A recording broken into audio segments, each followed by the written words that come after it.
नमस्कार, good morning everyone. आप जानते हो पिछली बार मैं एक वीडियो लेके आया था जो तुम सब ने बहुत पसंद करी, उसके लिए सभी को तहे दिल से शुक्रिया, धन्यवाद। अब आज मैं एक नई वीडियो लेके आया हूँ, नई वीडियो के साथ लेके आया हूँ, जो कि मैंने बताया भी था कि एक नई वीडियो लेके आऊँगा। और आज मैं एक नई वीडियो के साथ आया हूँ जो टॉपिक बहुत ज़्यादा फेमस और बहुत ज़्यादा इम्पॉर्टेंट है हमारी दुनिया में, हमारी लाइफ के अंदर, वो है मदर। आज मैं मदर के बारे में बताऊंगा।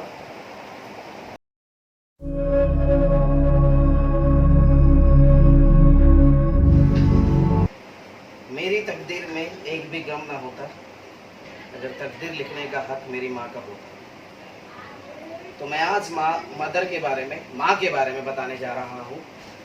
इस दुनिया में, इस संसार में हर जगह पे माँ की एक अलग पहचान, एक अलग ओधा, हर कंट्री में, हर देश में अलग अलग एक ओधा है। इस दुनिया में माँ जैसा इस दुनिया में कोई भी नहीं है। इंडिया में एक स्पेशलाइजेशन, एक स्पेशल ओधा दिया हुआ है, पूरी दुनिया में दिया हुआ है, बट इंडिया में एक स्पेशल माँ को एक ओधा दिया हुआ है जो कि हम किसी के साथ कंपेयर नहीं कर सकते हैं, कंपेयर बिल्कुल भी कर नहीं सकते हैं। मदर, माँ क्या होती है, मैं आपको डिटेल में अच्छे से एक्सप्लेन करूंगा। मदर,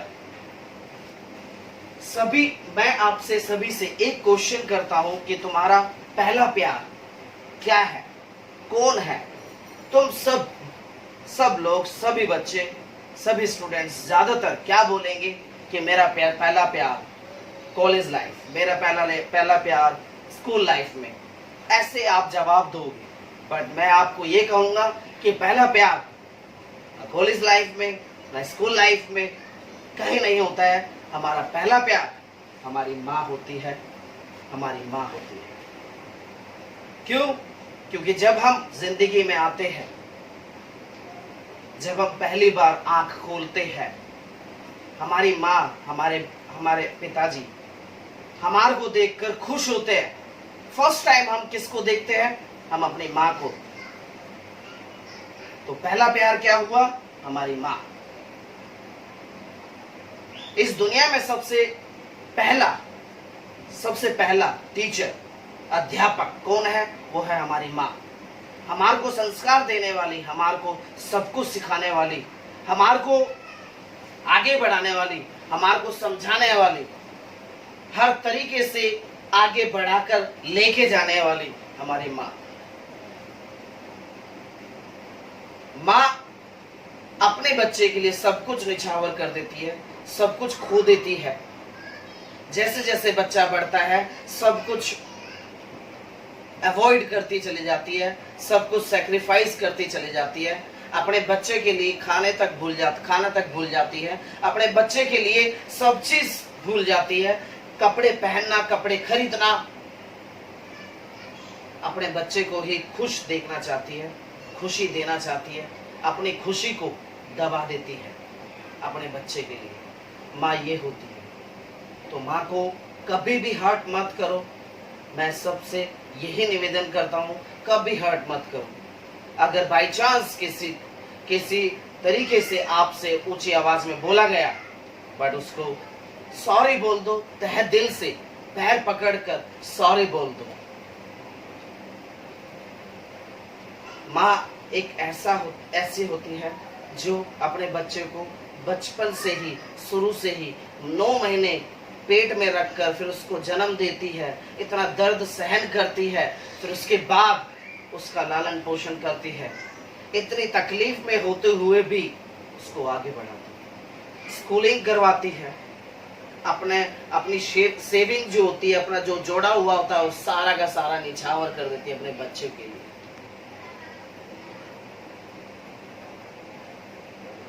ये होती है माँ। बच्चा जैसे जैसे बड़ा होता है तो वो एक तरीके से गलत तरीके से सोचने लग जाता है, बट आपको वो नहीं करना है। कारण क्या है कि माँ ने जो किया है उसके बारे में सोचना है। माँ जैसा कुछ नहीं है, भगवान हर जगह नहीं हो सकता है, इसलिए माँ उन्होंने हम सबको दी है कि भगवान का प्लेस भर जाए। तो माँ बाप एक भगवान की तरह है, तो उनको दुख मत पहुंचाओ, हर्ट मत करो। हो भी जाता है, ऊंची आवाज में बोल भी देते हो तो सॉरी बोलिए, माफी मांग लीजिए। माँ को दुख मत पहुंचाओ। मदर्स डे आ रहा है, मदर्स डे आ रहा है। काफी लोगों को, काफी बच्चों को यही नहीं पता है कि मदर्स डे कब होता है, माँ का बर्थडे कब होता है, यही भूले हुए होते हैं। बट दूसरों के, दोस्तों के, फ्रेंड्स के बर्थडे याद रखते हैं, और चीजें याद रखते हैं, वैलेंटाइंस डे और चीजें याद रखते हैं। ये गलत बात है। उनको 12 बजते ही, रात को 12 बजते विश करते हो, मैसेज करते हो, मेरा पहले पहुंचा, मेरा पहले पहुंचा, मेरा पहले पहुंचा। ये गलत बात है। माँ के बारे में भी सोचिए, जो आपको इतना आगे लेके जा रही है, इतना आगे पहुंचा रही है, इतना कुछ निछावर कर रही है, इतना सैक्रिफाइस कर रही है तुम्हारी लाइफ के अंदर, तुम्हारे को एक खुशी जिंदगी देने के लिए, खुश जिंदगी देखने के लिए, जिंदगी देने के लिए आपको आगे बढ़ा रही है और खुश देखना चाहती है आपको, तो उनके बारे में सोचिए।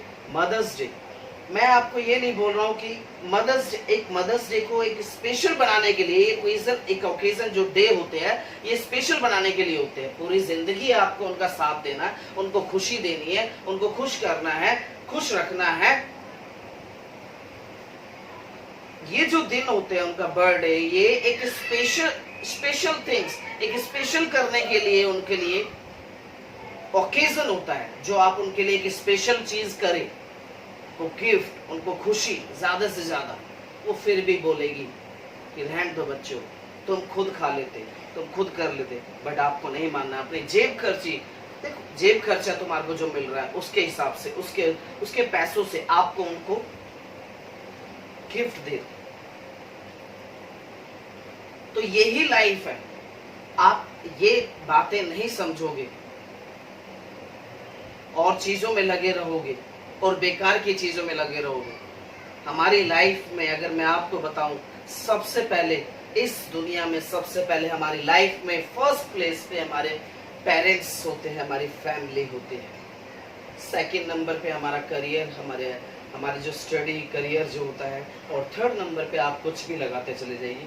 इस सीक्वेंस वाइज को अगर आप समझ जाते हो तो लाइफ में कभी भी आप कमजोर नहीं पड़ोगे, लाइफ में कभी भी आप फेल नहीं होंगे, आगे बढ़ते चले जाओगे। अगर आपने इस सीक्वेंस वाइज को अनमैनेज कर दिया और बेकार की चीजें पहले ले आए और पेरेंट्स को और मम्मी पापा को, पेरेंट्स को, फैमिली को बाद में लेके गए, तो आपकी जो सीक्वेंस है, जो आपकी लाइफ है, वो खराब हो जाती है। तो इसलिए मैं आपको यही कहूंगा कि मदर को खुश रखिए, पिताजी को, पेरेंट्स को अपना खुश रखिए, खुशी दीजिए। मैं आपको एक एग्जांपल देता हूँ, इसी चीज़ के ऊपर एक एग्जांपल देता हूँ। ये जो गिलास है, मैं अगर इसमें बड़े पत्थर डाल देता हूँ, बड़े बड़े पत्थर डालकर इसको फुल भर देता हूँ, आप बोलोगे कि फुल, बट मैं आपको ये बोलूँगा ये फुल नहीं है। इसमें अभी भी छोटे छोटे कंकड़ आ सकते हैं। अब आप बोलोगे फुल हो गया, मैं ये बोलूँगा ये फुल नहीं है, अभी भी इसमें रेत आ सकता है। अब आप बोलोगे कि अब भी फुल है, मैं बोलूँगा नहीं, अभी ये फुल नहीं है, अभी भी इसमें पानी आ सकता है, अब ये जाकर फुल हुआ है। इससे ये समझने को मिलता है कि जो बड़े पत्थर होते हैं ये हमारे पेरेंट्स, हमारे फैमिली मेंबर्स, हमारे पेरेंट्स हैं।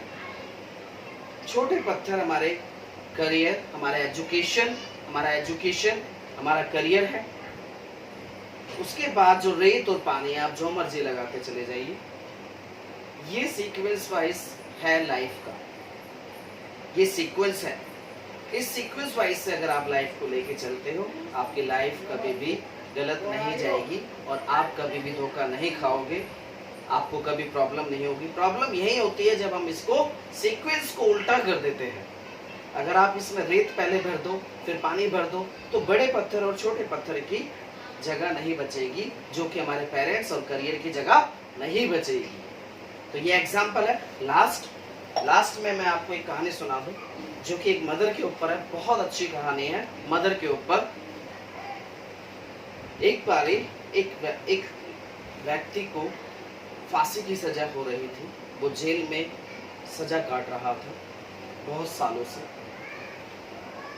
उसे फांसी की सजा थी, बहुत ज्यादा दुखी था। उसके पास एक खत आता है, उसकी माँ का खत होता है। उस खत में उस खत से पढ़ रहा होता है।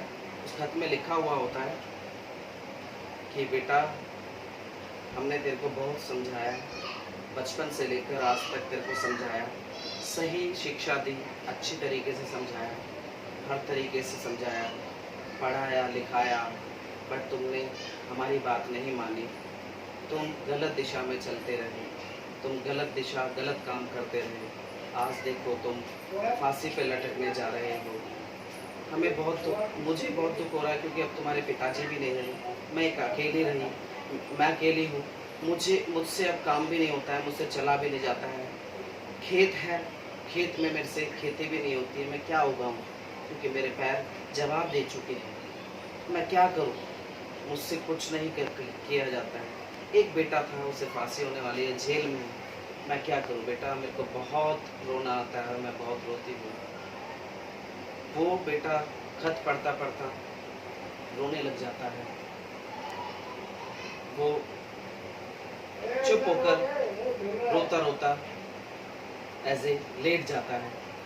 थोड़े दिनों बाद उसकी माँ के घर पर फौजी आते हैं और बहुत सारे फौजी आते हैं और सारे के सारे घर को चेक करने लग जाते हैं। चेक करते करते सारी छानबीन करते हैं, पूरा घर छानबीन करते हैं। उनकी माँ पूछती है क्या हुआ।